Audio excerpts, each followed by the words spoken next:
See the mommy won't stay for your meal, getting all the piece of pie for your wife. Everybody wanna know how it feels. Bismillahirrahmanirrahim. Assalamu alaikum.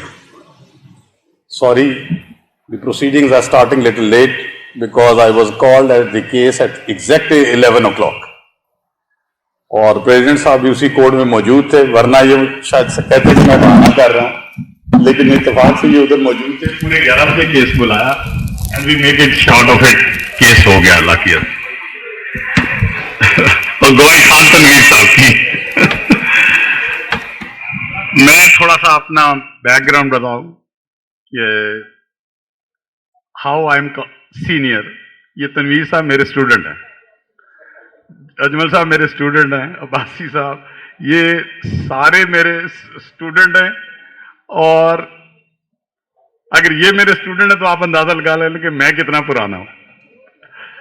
So I started my practice in 1991 and now it's almost 30 हो गए, 30 years, above 30 years, above 31 years.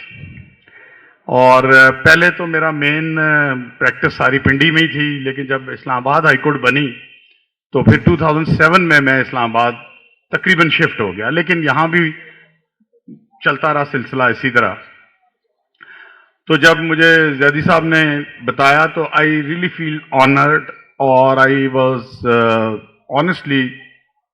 honestly speaking, I was happy that I've been remembered by the bar, and I owe the bar because this is the base and from here I started. तो मैंने इनसे कहा जी कि आप जो topic कहेंगे इंशाल्लाह I will come and I will try my best to satisfy the new aspirants. हालांकि मेरी स्पेशलिटी लॉ ऑफ टॉर्ट्स, मैंने 25 साल लॉ कॉलेज में पढ़ाया है और एक ही सब्जेक्ट पढ़ाया लॉ ऑफ टॉर्ट्स, और मेरा ख्याल है सारों को याद भी है। So whenever I meet my students they do tell me कि सर आपका जो सब्जेक्ट था वो अभी तक याद है। तो coming back to the today's lecture, it's not a lecture, it's actually to tell you how to practice in High Court, because there is a vast difference of practice between the district courts and the High Court.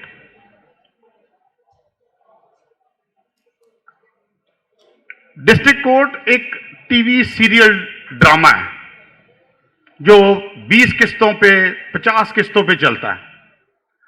High court एक 30 seconds की film है, और उस 30 seconds की film में आपने वो 30 किस्तों का ड्रामा जो है वो पेश कर रहा है।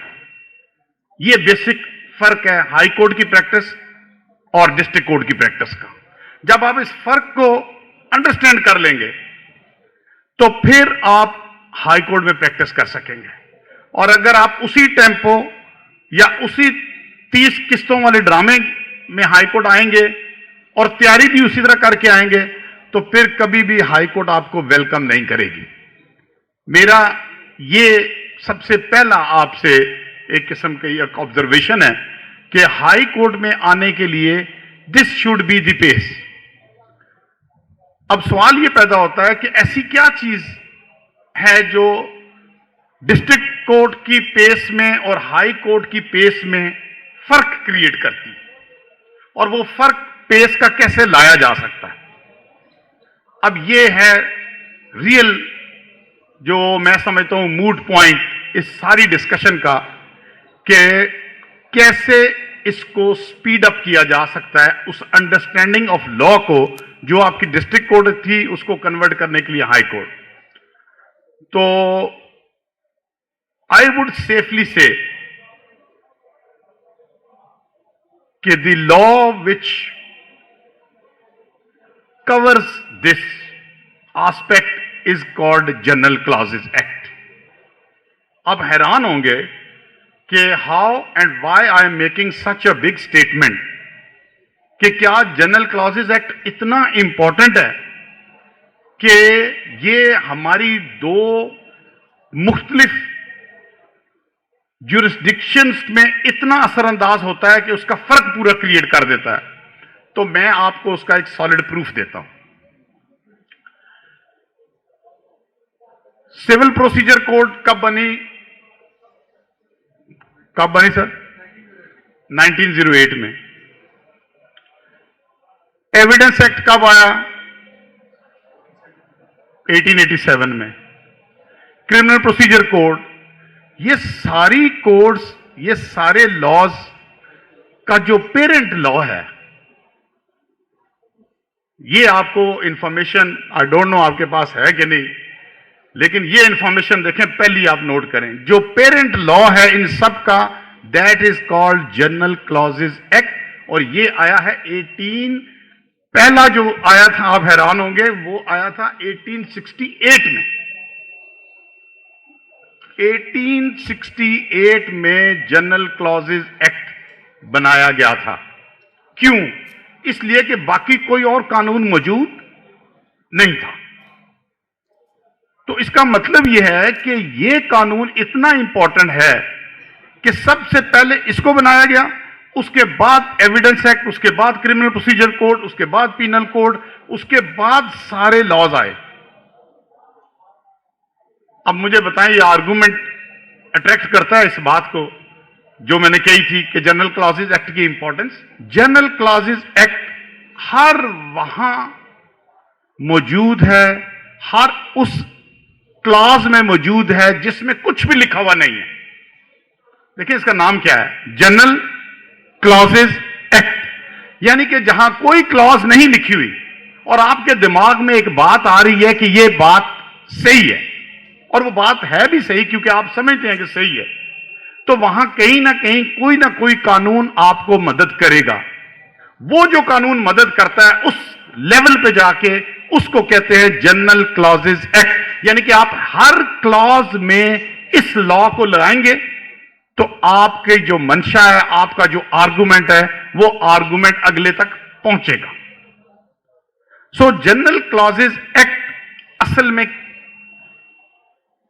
उन गैप्स को, उन खाली जगहों को पुर करता है जहां स्टैट्यूट या इनैक्टमेंट्स या एक्ट्स या रेगुलेशंस लिख नहीं पाती। अगर एक सेक्शन है, फर्ज कर लिया सेक्शन, अभी मैं केस करके आया हूं 22A का। अब एक 22A का सेक्शन है, वो 5 लाइंस का सेक्शन, लेकिन अभी तक मेरा ख्याल है कि ये तो क्रिमिनल लॉ के एक्सपर्ट्स हैं सारे, आपको पता है 22A पे कितना केस लॉ आ गया? बेशुमार केस लॉ आ गया। हालांकि एक छोटी सी प्रोविजन है और बड़ी, मैं समझता हूं मामूली सी प्रोविजन है, लेकिन केस लॉ इतना आ गया कि जर्नल्स के जर्नल्स भरे पड़े हैं। ये जो जर्नल्स के जर्नल्स भरे पड़े हैं, ये सिर्फ और सिर्फ इस वजह से कि उसकी इंटरप्रिटेशन करनी थी, उसकी तशरीह करने के लिए। लेकिन अगर उसकी तशरीह को जनरल क्लॉजेज एक्ट के जरिए किया जाए तो शायद अगर आप सारी जजमेंट्स को सारी देखें तो उन सारी जजमेंट्स के ज्यादा से ज्यादा 3 पैरेज जो हैं वही हैं जो कि सारों में कॉमन है। वजह यह कि फैक्ट्स मुख्तलिफ हो सकते हैं, लेकिन जो बेसिक प्रिंसिपल्स ऑफ लॉ हैं वो तकरीबन 99.9 सेम रहते हैं। आप एक कानून या एक वर्ड लॉ कॉलेज में भी पढ़ के आए हैं और आगे भी आपने पढ़ना है, और ज्यों ज्यों आप सीनियर होते जाएंगे वो वर्ड बार बार आपके आगे आना शुरू हो जाएगा। वो है इंटरप्रिटेशन ऑफ स्टैट्यूट। ये बड़ा वर्ड लगता है, इंटरप्रिटेशन ऑफ स्टैट्यूट। यानी कि स्टैट्यूट को आपने तशरीह या उसका मतलब कैसे निकालना है। ये जो इंटरप्रिटेशन ऑफ स्टैट्यूट है, ये एक बहुत बड़ा सब्जेक्ट है, लेकिन ये किस प्रैक्टिस में इस्तेमाल होता है? जब आप हाई कोर्ट में आते हैं। लेकिन अगर यही कॉन्सेप्ट आपको डिस्ट्रिक्ट कोर्ट में भी पता हो तो डिस्ट्रिक्ट कोर्ट में आप कह जरूर सकते हैं, लेकिन जज एंटरटेन नहीं करता। इसलिए नहीं एंटरटेन करता क्योंकि ये उसके ना लेवल की मैं बात नहीं करूंगा, ये उसकी जुरिस्डिक्शन से बाहर की बात है, वो सिर्फ फैक्ट्स पे जाएगा। लोअर कोर्ट 90% केस फैक्ट्स पे डिसाइड करती है और 10% प्रोसीजरल लॉ पे करती है। आप याद रखें, लोअर कोर्ट कभी भी लॉ पे 10% से ज्यादा एंगेजमेंट नहीं करती, 90% फैक्ट्स पे करती है और 10% लॉ पे करती है। हाई कोर्ट 90% लॉ पे करती है और 10% फैक्ट्स पे करती है। तो इसलिए हाई कोर्ट में आपको लॉ का ज्यादा पता होना चाहिए, डिस्ट्रिक्ट कोर्ट्स में आपको सिर्फ फैक्ट्स पता होने चाहिए। तो बेसिक फर्क जो हाई कोर्ट और डिस्ट्रिक्ट कोर्ट्स की प्रैक्टिस का है, लॉ और फैक्ट्स का। अब जब आप हाई कोर्ट की प्रैक्टिस में लॉ अंडरस्टैंड करना चाहते हैं तो उसमें जो बेसिक सब्जेक्ट है वो है इंटरप्रिटेशन ऑफ लॉ। अब ये जो इंटरप्रिटेशन ऑफ लॉ है, इसका जो पाकिस्तान में वर्जन है वो बुक ऑफ प्रिंसिपल्स जो है उसको कहते हैं इंटरप्रिटेशन ऑफ स्टैट्यूट्स। अब देखिए, एक और इस रेफरेंस से मैं आपको एक लिंक करता हूं बात। पूरी दुनिया में ये जो जनरल क्लॉजेज एक्ट है ये नहीं है। पूरी दुनिया में जनरल क्लॉजेज एक्ट कहीं भी नहीं है सवाए सब कॉन्टिनेंट के। तो फिर पूरी दुनिया में कौन सा सब्जेक्ट है जो इसकी रिप्लेसमेंट है? वो है interpretation of statutes. Interpretation of statute, general clauses act का नाम दुनिया में इंटरप्रिटेशन ऑफ स्टैट्यूट्स है, लेकिन हमारे यहां जब ईस्ट इंडिया कंपनी आई तो उन्हें पता था कि इंटरप्रिटेशन ऑफ स्टैट्यूट जो है वो इंग्लिश जुबान को इंटरप्रेट करने के लिए है, जो कि सब कॉन्टिनेंट में पॉसिबल नहीं है। तो लिहाजा उन्होंने कहा कि हम आपको जनरल क्लॉजेज एक्ट देते हैं ताकि आप अंग्रेजी का मफहूम जो है वो समझने के लिए आपको एक सिंपल तरीका फार्मूला देते हैं। तो इसलिए 1868 में जनरल क्लॉजेज एक्ट इंट्रोड्यूस किया गया। उस वक्त इंग्लैंड में इंटरप्रिटेशन ऑफ स्टैट्यूट्स जो था वो जनरल क्लॉजेज एक्ट की जगह काम कर रहा था, जो कि आज भी काम कर रहा है। So this is the importance of general clauses act for Pakistan and India. अब जब ये जनरल क्लॉजेज एक्ट आगे आया तो सब कॉन्टिनेंट में इसकी इंप्रूवमेंट होती रही। जब पाकिस्तान बना तो पाकिस्तान में इस जनरल क्लॉजेज एक्ट को उन्होंने कन्वर्ट किया पंजाब जनरल क्लॉजेज एक्ट 1956। लेकिन ये है वही जनरल क्लॉजेज एक्ट था जो कि सब कॉन्टिनेंट वाला था। तो पंजाब में 1956 का जो जनरल क्लॉजेज एक्ट आया, लेटर ऑन वो वेस्ट पाकिस्तान में आया, और आजकल जो पाकिस्तान में जनरल क्लॉजेज एक्ट है वो असल में जनरल क्लॉजेज एक्ट 1956 है, लेकिन अप्लाई कोर्ट्स वही करती हैं जो जनरल क्लॉजेज एक्ट 1868 था। ये आपको बात जो है जरूर पता होनी चाहिए। अब इसके दो बुनियादी जुज हैं जो कि अंडरस्टैंड करने हैं। देखिए, मेरे लेक्चर की या मेरी इस सारी सबमिशंस की एक थोड़ी सी मुझे रिस्ट्रिक्शन लगानी पड़ती है, वो ये कि मैंने आपको सिर्फ वो चीज बतानी है जिसकी आपको जरूरत है या जो आप इस लेवल पे अंडरस्टैंड कर सकते हैं। अगर मैं हाई टेक में जाऊंगा तो हाई टेक आपके लिए मुश्किल हो जाएगा, हालांकि मेरे लिए तो अब 30 साल में मुमकिन है कि मैं शायद उसको मेकअप कर सकूं, लेकिन आपके लिए अंडरस्टैंड मुश्किल हो। सो इस लेक्चर का मकसद जनरल क्लॉजेज एक्ट की इंपॉर्टेंस और जनरल एक्ट के बेसिक प्रिंसिपल्स की हद तक है। इससे आगे अभी आपकी ना स्टेज है ना आपको जानने की जरूरत है, वो आप अपने कैरियर में जू फॉलो करेंगे। 25-30 साल के बाद आपको वो सारा अंडरस्टैंडेबल ऑटोमेटिकली होना शुरू हो जाएगा। सो जनरल क्लॉजेज एक्ट की जो बुनियादी बात है कि याद रखें, जनरल क्लॉजेज एक्ट स्टैट्यूट्स पे अप्लाई करता है, रूल्स पे अप्लाई करता है, रेगुलेशंस पे अप्लाई करता है, लेकिन कॉन्स्टिट्यूशन पे अप्लाई नहीं करता। ये खान साहब आपको बात पता थी? नहीं पता। ये बात बड़ी बेसिक है। याद रखें कि जनरल क्लॉजेज एक्ट कॉन्स्टिट्यूशन पे अप्लाई नहीं करता। वजह, उसकी वजह यह है कि जब कॉन्स्टिट्यूशनल इंटरप्रिटेशन होती है तो वो एनेक्टमेंट जो है वो इतनी बड़ी है कि कोई स्टैच्यूट उसको कंट्रोल नहीं कर सकता, कोई स्टैच्यूट उसके अंदर दाखिल नहीं हो सकता। लिहाजा कॉन्स्टिट्यूशन जब भी पढ़ी जाएगी या इंटरप्रिटेशन की जाएगी तो कॉन्स्टिट्यूशन किसी सूरत भी जनरल क्लॉजेज एक्ट को एक्सेप्ट नहीं करेगा। यह इसकी बेसिक बात।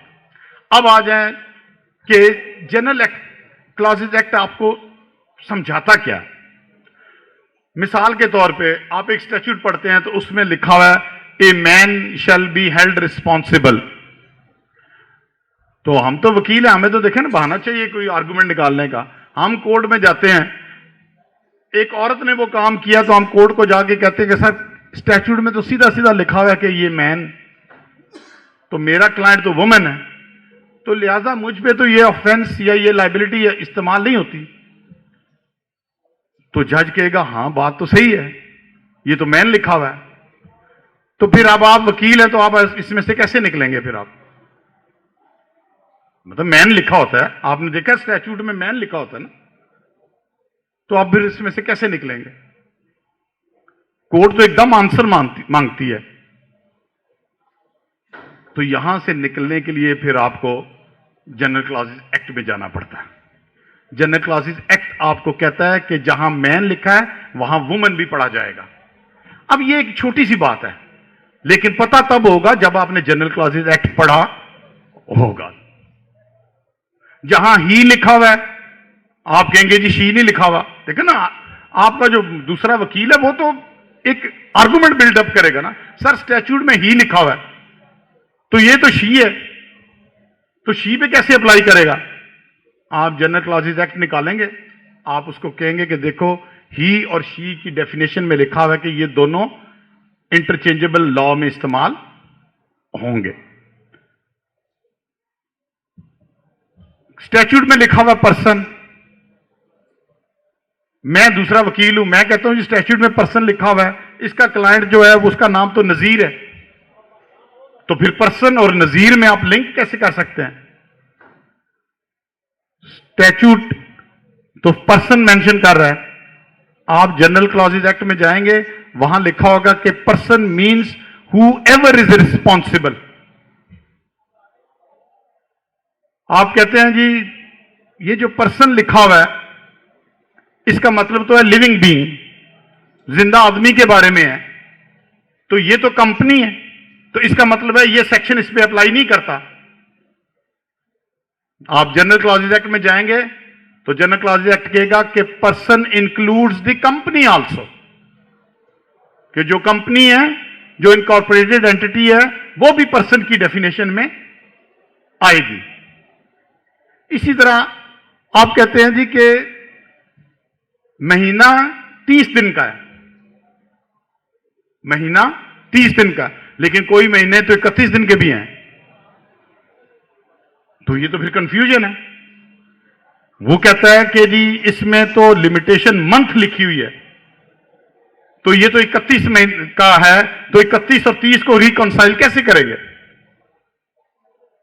ये आपको आंसर कहां से मिलेगा? जनरल क्लॉजेज एक्ट से। एक और चीज बड़ी इंटरेस्टिंग है, आप देखें मेजरमेंट्स करते हैं, मेजरमेंट्स करते हैं, ये 6 फुट है, ये 8 फुट है, ये 10 फुट है। अदालत आपको कहती है कि ये बताओ कि ये तुम किस कानून के तहत मेजरमेंट कर रहे हो। लेट अस इसको हम ना बालिश के जरिए मेजरमेंट कर लेते हैं।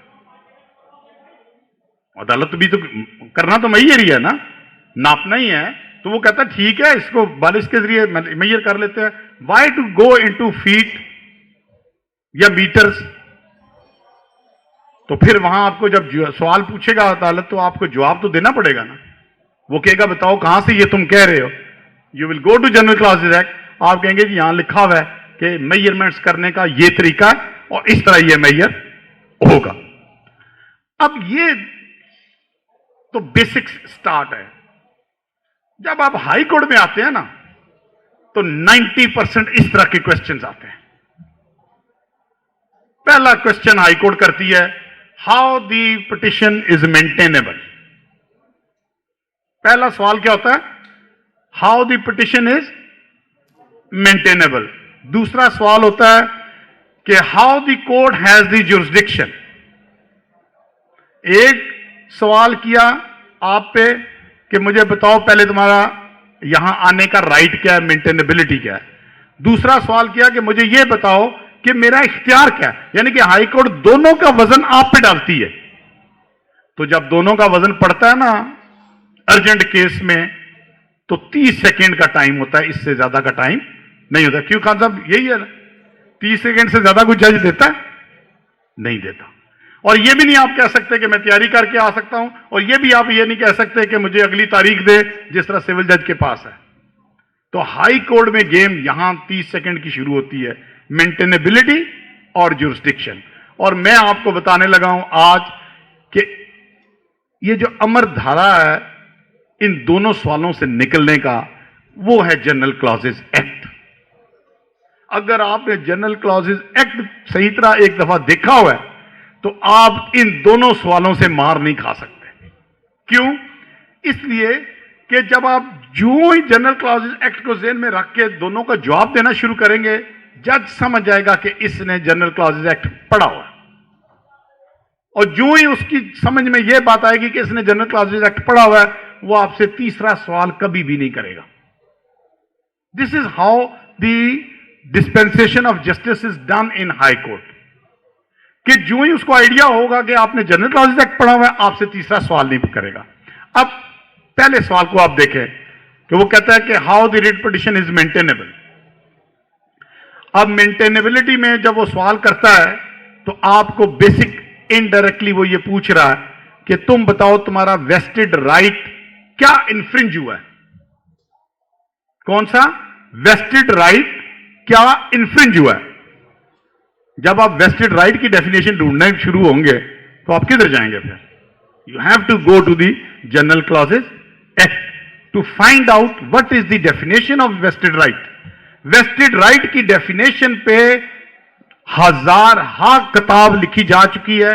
आप गूगल पे जाएं, आप लॉ साइट पे जाएं, आप अपनी लाइब्रेरियों में जाएं, वेस्टेड राइट की डेफिनेशन, इंटरप्रिटेशन, कंस्ट्रक्शन, एक्सप्लेनेशन आज दिन तक फाइनल नहीं हो सकी।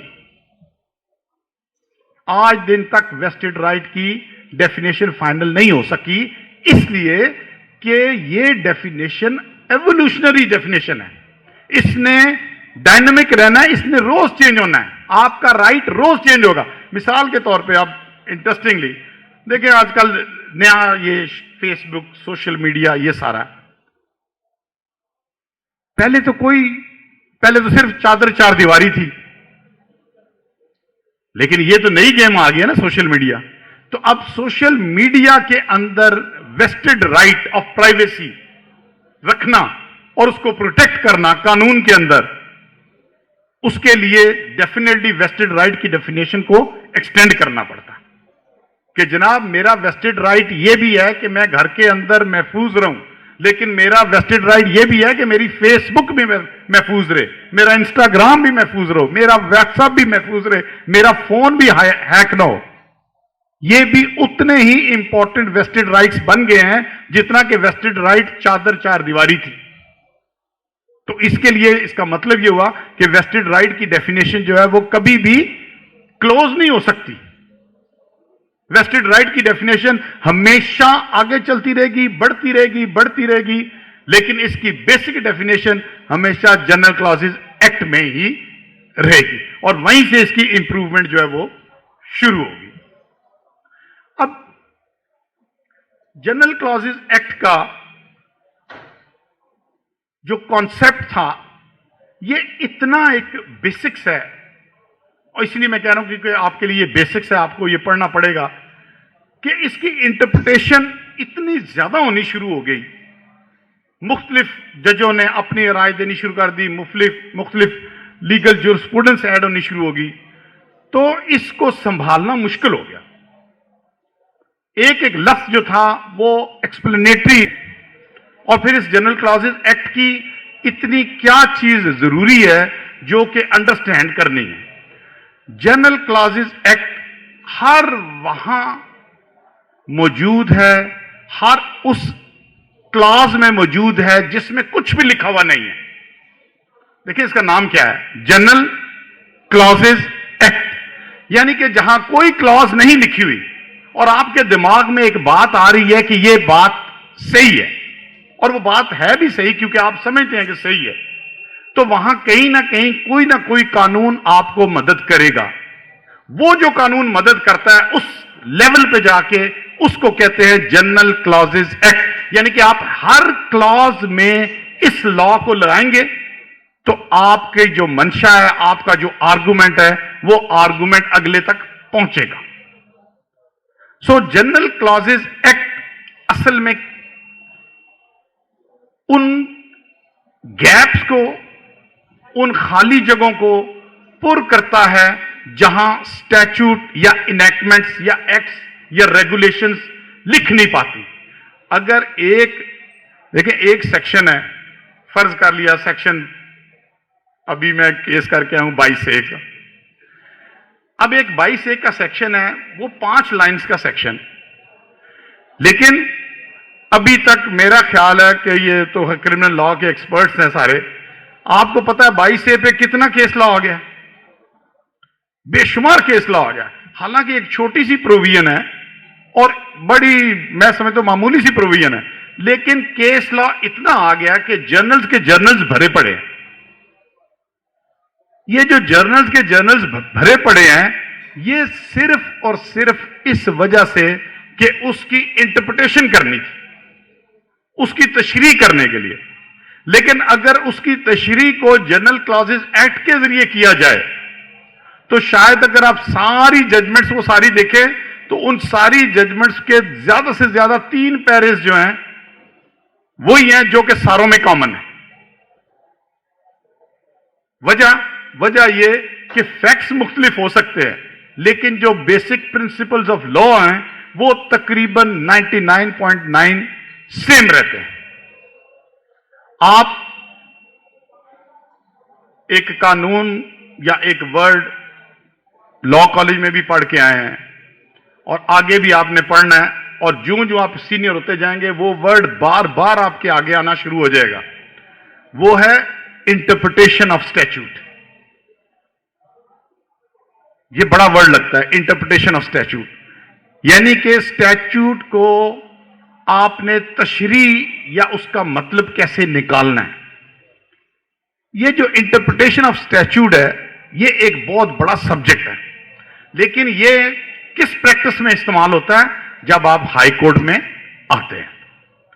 लेकिन अगर यही कॉन्सेप्ट आपको डिस्ट्रिक्ट कोर्ट में भी पता हो तो डिस्ट्रिक्ट कोर्ट में आप कह जरूर सकते हैं, लेकिन जज एंटरटेन नहीं करता। इसलिए नहीं एंटरटेन करता क्योंकि ये उसके ना लेवल की मैं बात नहीं करूंगा, ये उसकी जुरिस्डिक्शन से बाहर की बात है।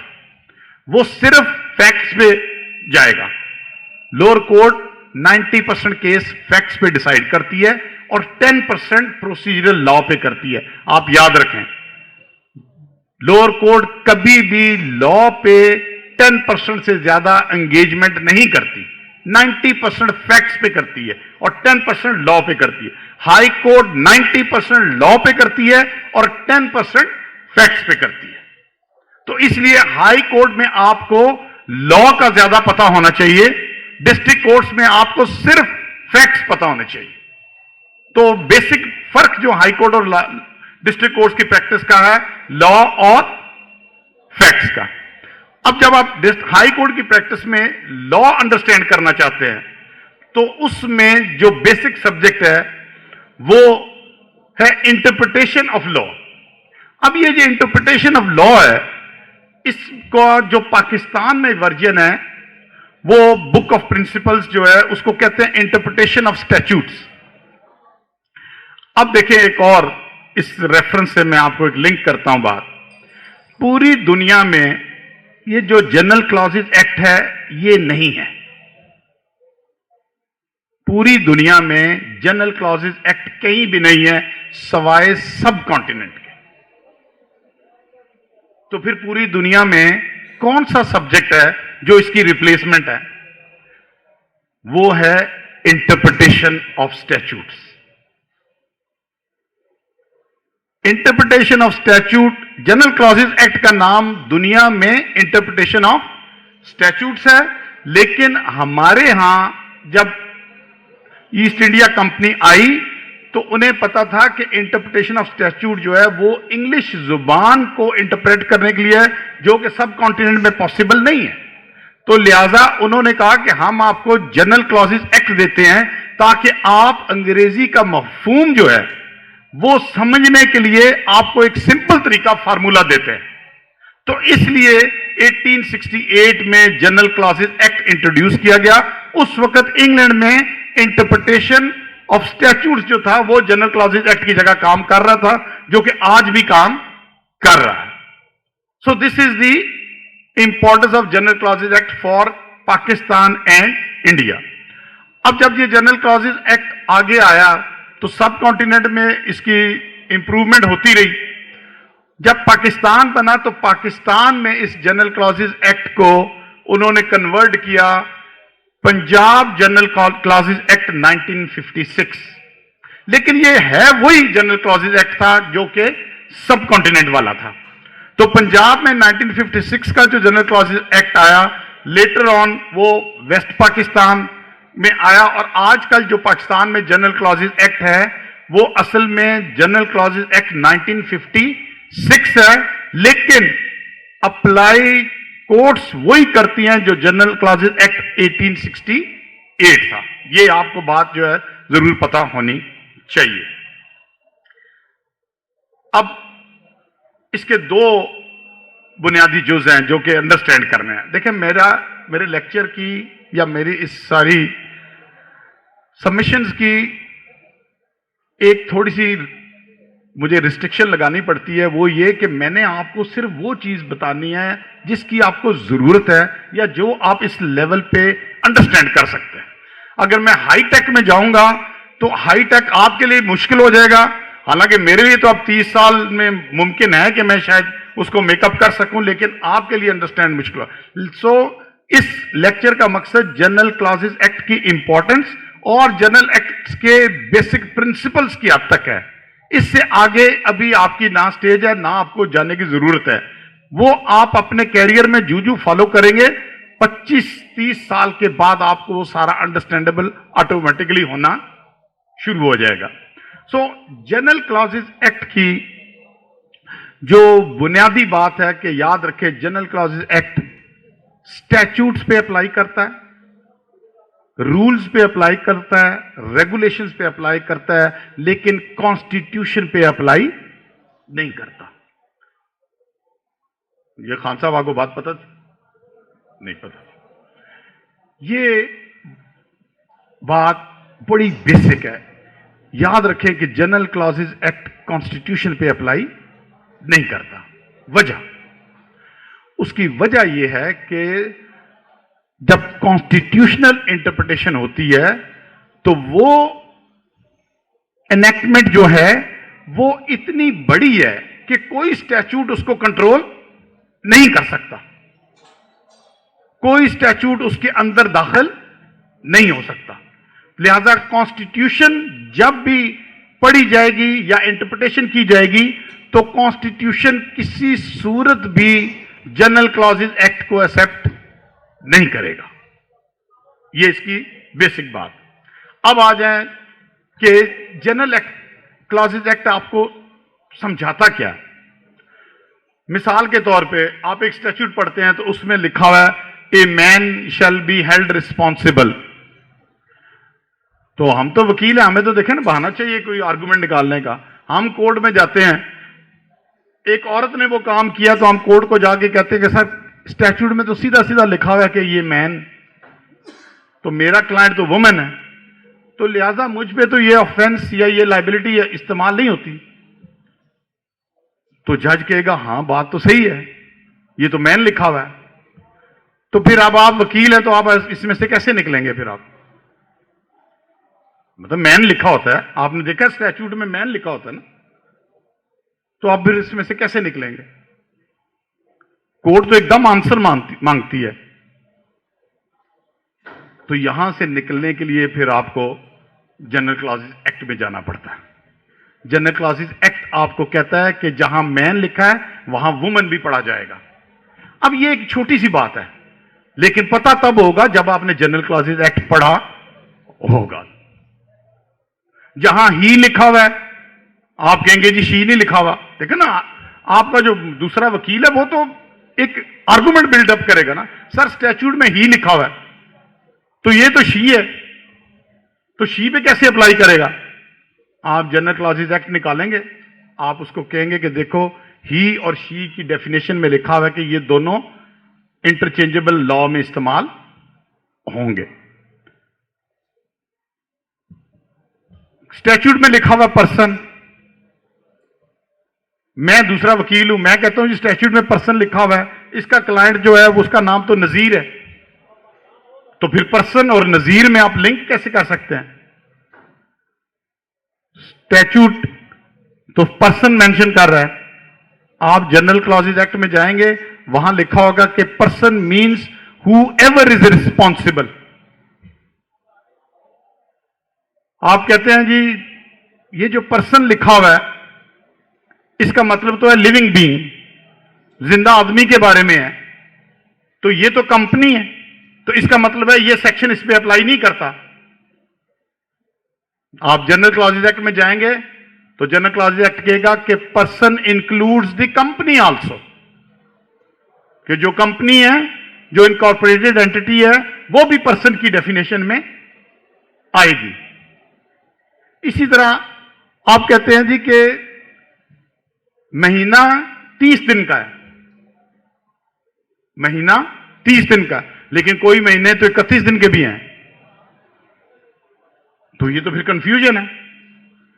वो कहता है कि जी इसमें तो लिमिटेशन मंथ लिखी हुई है, तो ये तो 31 महीने का है, तो 31 और 30 को रिकॉन्साइल कैसे करेंगे। ये आपको आंसर कहां से मिलेगा, जनरल क्लॉजेज एक्ट से। एक और चीज बड़ी इंटरेस्टिंग है, आप देखें मेजरमेंट्स करते हैं, मेजरमेंट्स करते हैं, ये 6 फुट है, ये 8 फुट है, ये 10 फुट है।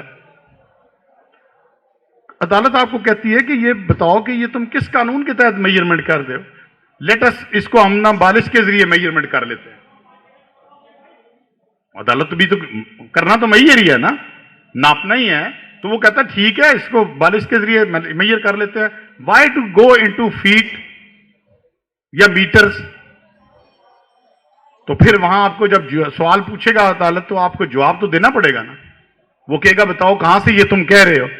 You will go to General clauses Act, आप कहेंगे जी यहां लिखा हुआ है कि मेजरमेंट्स करने का ये तरीका और इस तरह ये मेजर होगा। अब ये तो बेसिक स्टार्ट है। जब आप हाई कोर्ट में आते हैं ना तो 90% इस तरह के क्वेश्चंस आते हैं। पहला क्वेश्चन हाई कोर्ट करती है, how the petition is maintainable. पहला सवाल क्या होता है, how the petition is maintainable. दूसरा सवाल होता है कि how the court has the jurisdiction. एक सवाल किया आप पे कि मुझे बताओ पहले तुम्हारा यहां आने का राइट क्या है, मेंटेनेबिलिटी क्या है। दूसरा सवाल किया कि मुझे यह बताओ कि मेरा इख्तियार क्या है, यानी कि हाई कोर्ट दोनों का वजन आप पे डालती है।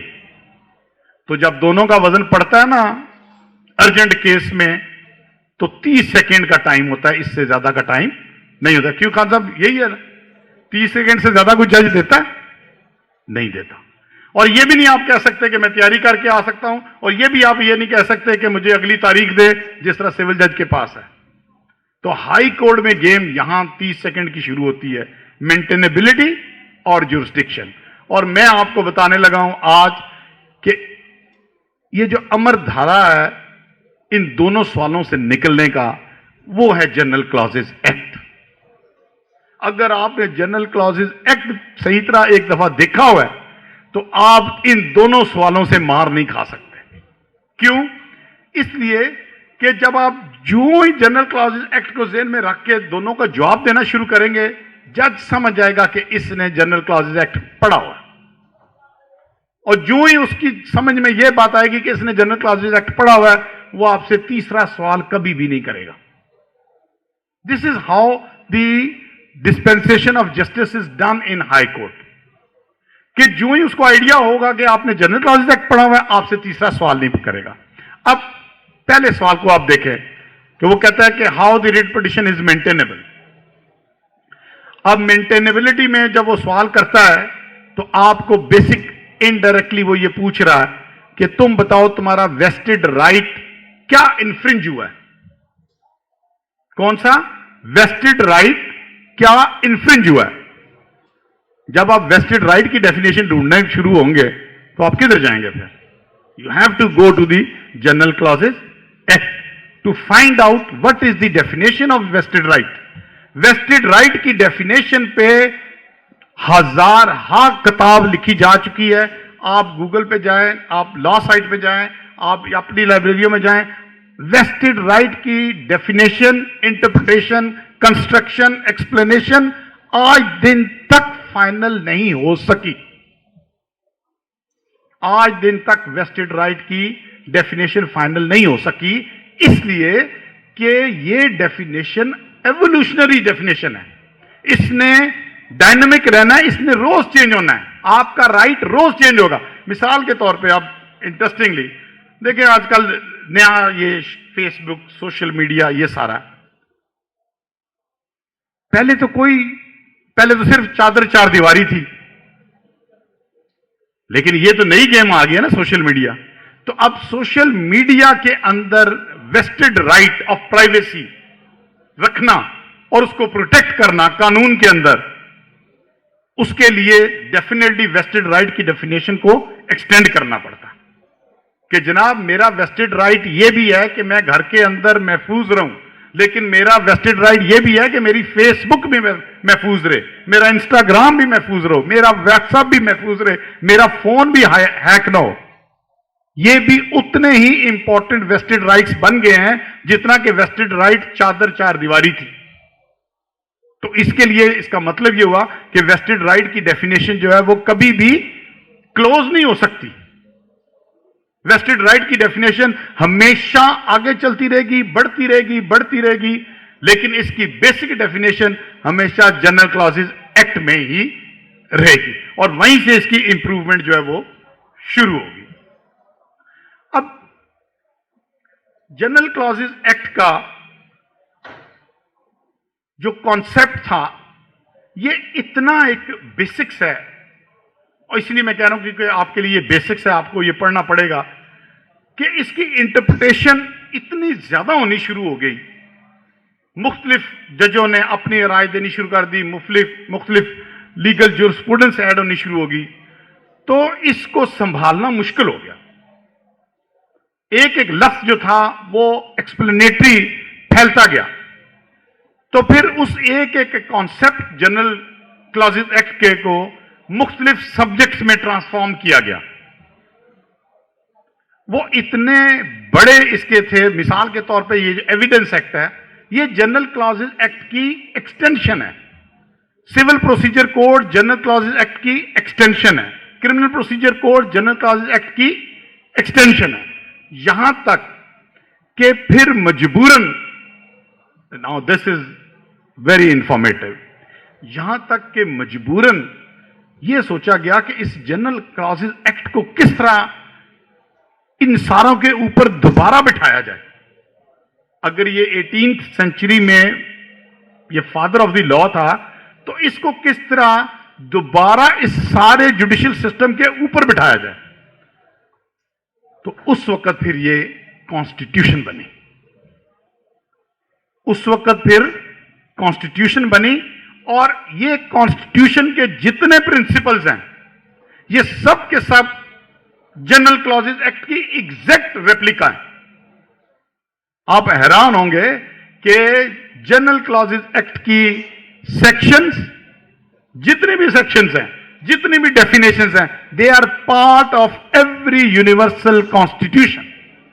This is the importance of general clauses act. मिसाल के तौर पे मैं आपको मिसाल देता हूं, डेफिनेशंस। आप कॉन्स्टिट्यूशन के डेफिनेशन में चले जाएं, आर्टिकल 264 में जितनी डेफिनेशंस हैं वो सारी की सारी जनरल क्लॉजेज एक्ट की। आप आर्टिकल 264 में चले जाएं, इंटरप्रिटेशन फील्ड ऑफ लॉज जो है वो कॉन्स्टिट्यूशन में आर्टिकल 264 में पूरे का पूरा दिया हुआ है, और जनरल क्लॉजेज एक्ट में सेक्शन 6 है। सेक्शन 6 कन्वर्टेड इनटू कॉन्स्टिट्यूशनल 264, पूरे का पूरा दिया हुआ। अब जनरल क्लॉजेज एक्ट में राइट ऑफ हियरिंग है कि किसी बंदे के खिलाफ कोई ऑर्डर नहीं पास किया जा सकता जब तक उसको सुना ना जाए। कॉन्स्टिट्यूशन में ये जनरल क्लॉजेज एक्ट क्या है? 24A, सेक्शन 24A मीन्स कि whenever any order is to be passed by any authority, the party against whom this order is to take effect, that party is to be put at the notice. General clause act का ये section 24 constitution में मजबूरन हमने नहीं डाला हुआ था पहले, अब आर्टिकल 10A में हमें डालना पड़ा। क्या? कि right of hearing is a basic right of hearing. क्यों? इसलिए कि वो जनरल क्लॉजेज एक्ट की एक प्रोविजन में मौजूद था। इसी तरह आप कॉन्स्टिट्यूशनल प्रोविजंस में जो जो देखते जाएंगे, तो अब मैं जनरल क्लॉजेज एक्ट नहीं पढ़ता। मैं क्यों नहीं पढ़ता? इसलिए कि मैं अब एडवांस प्रैक्टिस में हूं, जहां मैं 30 ईयर से अब मैं कॉन्स्टिट्यूशन पढ़ता हूं। मैंने कॉन्स्टिट्यूशनल इंटरप्रिटेशन करनी है, मैंने कॉन्स्टिट्यूशनल कंस्ट्रक्शन करनी है, लिहाजा मेरी मजबूरी है कि मैंने कॉन्स्टिट्यूशन पढ़नी है। आपकी मजबूरी कॉन्स्टिट्यूशन पढ़ना नहीं है, आपकी मजबूरी हाई कोर्ट लेवल में जनरल क्लॉजेज एक्ट पढ़ना है। जब जनरल क्लॉजेज एक्ट आप पढ़ेंगे तो ऑटोमेटिकली आप कॉन्स्टिट्यूशन के अंदर दाखिल होना शुरू हो जाएंगे, और 10 साल की स्टैंडिंग के बाद you will feel and you will realise कि यार जनरल क्लॉजेज एक्ट की तो जरूरत नहीं है, क्योंकि ये तो सब कुछ कॉन्स्टिट्यूशन में लिखा हुआ है। लेकिन अगर आप डायरेक्ट कॉन्स्टिट्यूशन पढ़ेंगे तो नुकसान क्या है? डायरेक्ट अगर आप कॉन्स्टिट्यूशन पढ़ेंगे तो कॉन्स्टिट्यूशन में जो वर्ड्स लिखे हुए हैं उनका जो मीनिंग है वो सिर्फ और सिर्फ जनरल क्लॉजेज एक्ट में लिखा हुआ है। मिसाल के तौर पे आप कहते हैं रिपील, कॉन्स्टिट्यूशन में वर्ड लिखा हुआ है रिपील। अब रिपील का मतलब कहां से आप निकालेंगे? मतलब आपको जनरल क्लॉजेज एक्ट देगा कि रिपील मींस दिस। ये कॉन्स्टिट्यूशन में नहीं लिखा होता। जनरल क्लॉजेज एक्ट का मकसद क्या है? जनरल क्लॉजेज एक्ट का मकसद यह है कि जो एक्स्ट्रा वर्ड्स और सेंटेंसेस लिखने पड़ते हैं कानून में, वो ना लिखने पड़े। जनरल क्लॉजेज एक्ट असल में फिल इन द ब्लैंक्स करता है, और जब वो फिल इन द ब्लैंक्स करता है तो आपको वो उसका मफहूम जो है वो बयान करता है। इससे पहले कि हम थोड़ा सा और आगे चले जाएं और मैं ऐसी गुफ्तगू शुरू कर दूं जो आपको 25 साल बाद सुननी है, मेरा ख्याल है कि इतना ही काफी है। टाइम कितना हो गया? 12:15 हो गए। बोर नहीं होना। मेरी 25 साल लॉ कॉलेज की क्लास में एक स्टूडेंट ये नहीं आज दिन तक मुझे कह सका कि सर आपने लेक्चर खत्म करना है। मैं जब भी लेक्चर छोड़ता था तो वो कहता था, यही कहता था, जरा 5 मिनट और। तो आज तो ये नहीं हो सकता, लेकिन दिस इज द स्टार्ट। आपको एक डायरेक्शन देनी थी, मकसद था एक डायरेक्शन देने का, मकसद था कि आपके बेसिक्स को, किसी फाउंडेशन को मजबूत करने का। सो आई होप कि this will add into your information और add into your way of handling the practice. Next lecture इंशाल्लाह जब भी जैदी साहब कहेंगे तो एक लेक्चर दूंगा। मैंने इस्लामाबाद हाई कोर्ट में एक लेक्चर दिया था आज से 3 साल पहले, उसका टाइटल था how to practise. How to practise. वो लेक्चर आज भी मैं जब भी लोअर कोर्ट या हाई कोर्ट में जाता हूं तो सारे मुझे स्टूडेंट्स कहते हैं कि सर दैट वाज वर्थ। तो कभी भी मौका मिला तो इंशाल्लाह मैं दोबारा आऊंगा और आपको एक लेक्चर दूंगा हाउ टू प्रैक्टिस। ये है बेसिक चीज कि किस तरह प्रैक्टिस करनी। अगर कोई क्वेश्चन हो, अगर कोई किसी किस्म का। जी सर, बहुत शुक्रिया, आपने बड़ा एग्जॉस्टिव और बड़ा बेहतरीन लेक्चर कहता है कि ऑफिस और पर्सन या अथॉरिटी कोई डायरेक्शन प्लॉजिबल रीजंस के साथ देगी या ऑर्डर पास करेगी, बिल्कुल। तो वो ऑर्डर क्या एग्जीक्यूटेबल है कि नहीं है, या लेकिन जनरल ऑर्डर्स पास होते हैं? जनरल क्लासेस एक्ट के प्रिंसिपल एग्जेक्टिव ऑर्डर पे भी अप्लाई करते हैं और जुडिशियल ऑर्डर पे भी अप्लाई करते हैं। अब हमारी ज्यूरिस्प्रूडेंस ये कहती है कि कोई भी ऑर्डर पास होगा, चाहे एग्जेक्टिव का, चाहे क्वासाई जुडिशियल का, चाहे जुडिशियल का, याद रखें 3 फॉर्म्स हैं। एक है एग्जेक्टिव, दूसरा है क्वासाई जुडिशियल, तीसरा है जुडिशियल। 3 तरह के ऑर्डर्स आपके पास आएंगे जब आप प्रैक्टिस करेंगे, तो 3 तरह के, या एग्जेक्टिव ऑर्डर आएगा, या क्वासाई जुडिशियल आएगा, या जुडिशियल आएगा। इन तीनों ऑर्डर्स पे जनरल क्लॉजेज एक्ट अप्लाई करता है। हर अथॉरिटी पे पाबंदी है कि वो जो ही ऑर्डर करे उसके पीछे रीजन दे। अगर वो रीजन के बगैर ऑर्डर करेगा तो वो ऑर्डर आर्बिट्रेरी कहलाता है। सो आप उसको चैलेंज करते हैं और कहते हैं कि ये इंप्यूग्ड ऑर्डर जो है ये आर्बिट्रेरी है। इसके अलावा कोई और क्वेश्चन किसी की तरफ से? जब भी कानून साजी के हवाले से नए कवानीन जब मुरतब किए जाते हैं तो उसकी फर्दर इलस्ट्रेशंस जो होती हैं वो तो चले उसकी रिक्वायरमेंट के मुताबिक होती हैं, जो कानून की डेफिनेशन लिखी जाती हैं वो क्या मुताबिक जनरल क्लॉजेज एक्ट ही होता है, ये बता दें। एक्ट की कोई भी डेफिनेशन ना वायलेट हो सकती है और ना इग्नोर हो सकती है। हर definition arises out of general clauses Act. कोई भी वर्ड है उसकी जो तशरीह है, जैसे मैंने कहा कि सब कॉन्टिनेंट में इसको जनरल क्लॉजेज एक्ट कहा जाता है, लेकिन दुनिया में इसको इंटरप्रिटेशन एक्ट का, यानी कि हर वर्ड का मतलब, हर वर्ड की तशरीह, हर वर्ड की एक्सप्लेनेशन सिर्फ और सिर्फ जनरल क्लॉजेज एक्ट के प्रिंसिपल्स के मुताबिक हो सकती, इससे बाहर आप नहीं जा सकते। जज साहब जो है वो दो किस्म के क्वेश्चन करेंगे, एक एलिजिबिलिटी पे और दूसरा जुरिसडिक्शन पे। तो जुरिसडिक्शन के बारे में बताएं सर, कोई आपके पास है तो। अब ये जैदी साहब का कसूर है। जुरिसडिक्शन का जो सवाल है, ये सवाल का जवाब देने के लिए मुझे पूरा एक लेक्चर देना होगा ताकि मैं आपको एक्सप्लेन करूं कि जुरिसडिक्शन का बेसिक कॉन्सेप्ट क्या है। जुरिसडिक्शन का जब सवाल आता है तो इसका मतलब ये जज कह रहा है कि मुझे बताओ किस लॉ के तहत मैं इख्तियार इस्तेमाल करूं। वो लॉ आपके हाथ में होगा, आप उसे कहेंगे कि section 29 of the limitation act, section 29 of the General clauses act या लैंड एक्ट, ये आपको इख्तियार देता है। क्योंकि जज जब बैठता है तो जज के थ्योरी में तो हर कानून उसको पता है, लेकिन प्रैक्टिकली उसको हर कानून याद नहीं होता। वो बैठते साथ कहता है अच्छा तुम्हारा ये मसला है ना, मुझे बताओ मैं किस इख्तियार के तहत, किस कानून के तहत तुम्हारी मैं हेल्प कर सकता हूं। लिहाजा आपने वो जुरिसडिक्शन का उसको लॉ बताना होता है कि सर मतलब हाई कोर्ट में आपने देखा 70% केसेस जो हैं वो रिट पिटिशन है। अब रिट पिटिशन के लिए जज कहता है कि मेरे पास क्या लॉ है, आप कहते हैं सर आर्टिकल 199 के तहत आप ये इख्तियार इस्तेमाल कर सकते हैं। वो आगे कहता है अच्छा बताओ फिर 199 की किस प्रोविजन के तहत मैं ये इख्तियार इस्तेमाल करूं। फिर आप उसमें 199 1A B 1C D ये सारे के सारों में से आपने स्पेसिफिक वो प्रोविजन पढ़नी है जो उसको इख्तियार देती है कि जो आपका मसला हल कर सकती है। याद रखें हाई कोर्ट में आपने मसला भी बयान करना है और हल भी बयान करना है। कभी भी हाई कोर्ट में प्रैक्टिस कामयाब नहीं हो सकती अगर आप सिर्फ मसला बयान करेंगे। तो याद रखें हाई कोर्ट में जब आपने रात को दफ्तर तैयारी करनी है, मसले की तैयारी के साथ हल भी ढूंढना है। हल देंगे तो जज आपके साथ चलेगा।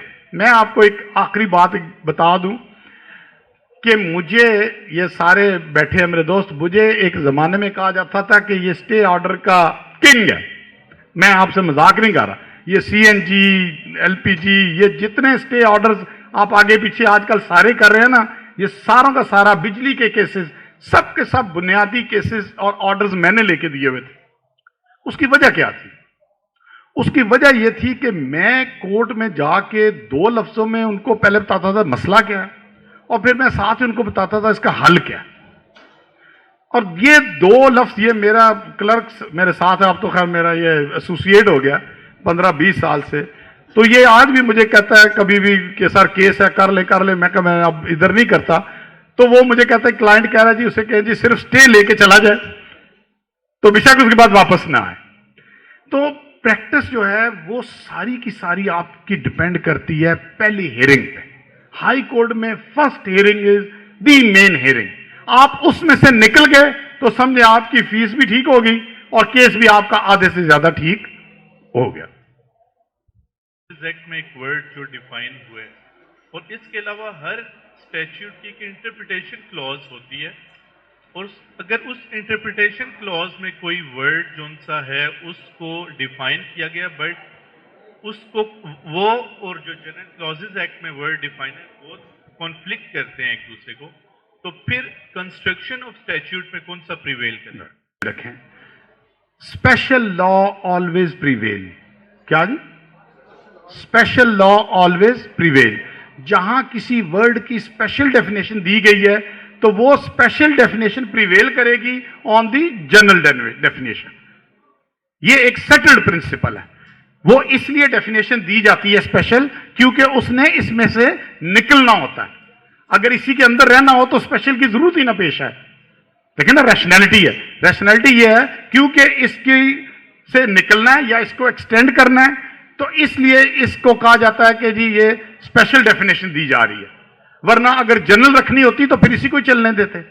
सो अब नए जो मॉडर्न स्टैट्यूट्स आ रहे हैं उनमें एक तो है सेक्शन, हमेशा याद रखें हर स्टैट्यूट का सेक्शन 2 जो होता है वो डेफिनेशंस क्लॉज होती है, ठीक है।